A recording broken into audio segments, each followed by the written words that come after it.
এখন আমি তোমাদের সাথে শেয়ার করছি আমার সেকেন্ড পার্টটা। অলরেডি আমি কিন্তু সিট বেল্ট বেঁধে নিয়েছি আর এখানে ফ্লাইটে বসে রয়েছে। ফ্লাইট কিন্তু টেক অফের জন্য প্রায় রেডি হয়ে গেছে, সেটাই আমি ওয়েট করছি। আর এখান থেকে কিন্তু এখন এসি চালিয়ে দেওয়া হয়েছে আর অক্সিজেনের লেভেলটাও ঠিক করার জন্য অক্সিজেনটাও চালিয়ে দেওয়া হয়েছে।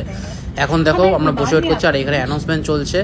আর অলরেডি কিন্তু প্লেন এখন রানওয়ের কাছে চলে এসেছে প্রায়। এখন এখান থেকে কিন্তু টেক অফের জন্য রেডি হবে। আমি সেটার জন্য ওয়েট করছি, কারণ টেক অফ টাইমে একটু চাপ লাগে, কারণ কি মাথা আর কান টান বন্ধ হয়ে যায়। অলরেডি কিন্তু প্লেন নিজে স্পিড নিয়ে নিচ্ছে 130 থেকে 40 কিলোমিটার। আর এখন আমরা কিন্তু টেক অফ করে নিলাম। একদম বাইরে কিন্তু কুয়াশার মতো হয়ে গেছে দেখো, কিন্তু হাওয়ার স্পিডে এই কাজটা কিন্তু পরিষ্কার হয়ে যাবে। সেটাই ভিউ দেখার জন্য আমি কলকাতার ভিউ দেখার জন্য জাস্ট তাকাচ্ছি।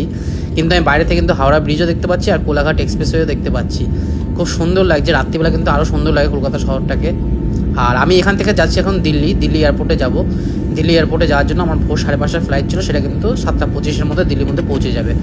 আর তোমাদের সাথে ফার্স্ট পার্ট আমি শেয়ার করেছি কীভাবে মানে এন্ট্রি করতে হয়, আর সেকেন্ড পার্টে শেয়ার করছি আমার এই প্লেনে। আকাশপথে মেয়েটিতে কিন্তু অনেক দূর পৌঁছে গেলাম দুজন মিলে। কেমন এনজয় করছো?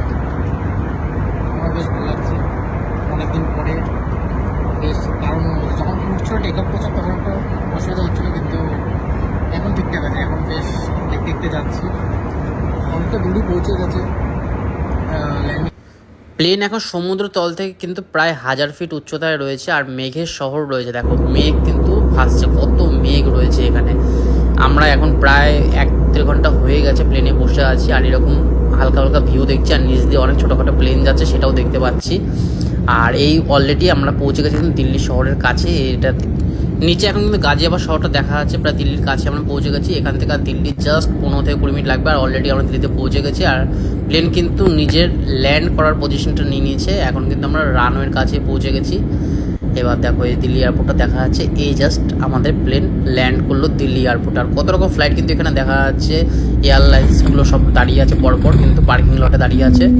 এখানে এয়ার ইন্ডিয়া রয়েছে গো এয়ারের বেশি ফ্লাইট দেখতে পাচ্ছি আমি, সরি গো এয়ার কি বলছি, ইন্ডিগোর ফ্লাইট আমি সব দেখতে পাচ্ছি। আর এখানে চলে এসেছে আমাদের পার্কিংয়ে। এখান থেকে আমরা কিন্তু নামবো আর নেমে কিন্তু বাসে করে যেতে হবে, আমাদের কিন্তু টার্মিনালে যেতে হবে। এই দেখো এই একটা প্লেনও ল্যান্ড করছে, লুফথানসার প্লেন ছিল এটা। আর যাই হোক আমাদের এখন গেট অ্যাটাচ হচ্ছে, এটার পরে কিন্তু আমরা এখান থেকে নেমে আলটিমেটলি নেমে গেলাম দিল্লিতে, পৌঁছালাম। রাইট টাইমেরও আগে পৌঁছে গেছি। তো আমাদের ফ্লাইট ইন্ডিগো এয়ারলাইন্স। আলটিমেটলি বাসে উঠে পড়েছি, এখন এয়ারপোর্টে টার্মিনালে যাবো। এখন বিশাল দিল্লিতে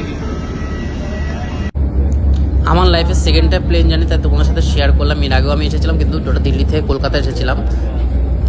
এখন কিন্তু আমি দিল্লি এয়ারপোর্টে রয়েছি, এখন অ্যারাইভেলে যাব। এখান থেকে কিন্তু বাসে করে আর এই যে চলে এসেছে আমাদের লাগেজটা নিয়ে এখান থেকে বাইরে যাব। বাইরে গিয়ে আমরা উবার বা ওলা করে কিন্তু আমাদের হোটেলে যাব।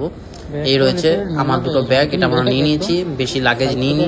কারণ কি দিল্লি থেকে আরেকটা জায়গায় যাওয়ার প্ল্যান রয়েছে, তোমরা যে ভিডিওটা দেখো তাহলে বুঝতে পারবে আমরা কোথায় যাচ্ছি। এরপরে আলটিমেটলি আমরা কিন্তু পৌঁছে গেলাম। এখন বাইরে দাঁড়িয়েছি, ট্যাক্সির জন্য ওয়েট করছি। লাগেজটাকে নিয়ে রয়েছি। এখন আমরা চলে যাবো সুভাষনগর প্যাসিফিক মলের ওখানে যাবো। ভাই দিল্লি এয়ারপোর্ট খুবই সুন্দর, কি সুন্দর দেখতে দিল্লি এয়ারপোর্ট। ভেবেছিলাম প্রচণ্ড গরম হবে, কিন্তু সেরকম কোনো গরম নেই। আমরা এখন উবার ট্যাক্সি স্ট্যান্ডে যাচ্ছি। টার্মিনাল সি থেকে বেরিয়ে কিন্তু উবারের ট্যাক্সি স্ট্যান্ড রয়েছে, তো উবারের ট্যাক্সি স্ট্যান্ড থেকে কিন্তু এখন ট্যাক্সিটা নেবো সুভাষনগর যাওয়ার জন্য। কেমন লাগছে তোমার এখানে এসে? দারুণ না? কার জন্য ওয়েট করছো এখন? গাড়ির জন্য। উবের আসবে, উবের আসলে কিন্তু আমরা যাবো। এই লাগেজ নিয়ে এখানে দাঁড়িয়ে আছি।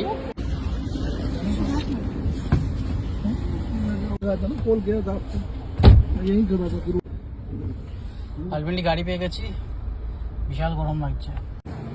দিল্লি পাহাড়গঞ্জে এসে আমরা কিন্তু এই হোটেল রুমটা নিয়ে নিচ্ছি। এখানে রয়েছে কিন্তু একটা আলমারি রয়েছে, আলমারিতে স্পেস রয়েছে। আমরা ব্যাগটা এখন বাইরে ফেলে রেখে দিচ্ছি। একটা দুজনের শোয়ার মতো বেড রয়েছে, টিভি রয়েছে, টিভিটাও চলছে কিন্তু সেটটপ বক্স দেওয়া।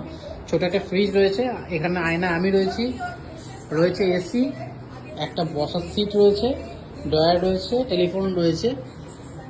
আর অ্যাম্বিয়েন্সটা সুন্দরই আছে, বেশ সুন্দর আছে। আর বাথরুমটা কিন্তু বেশ বড়, বাথরুমটা অনেকটাই বড় রয়েছে আর নিট অ্যান্ড ক্লিন রয়েছে।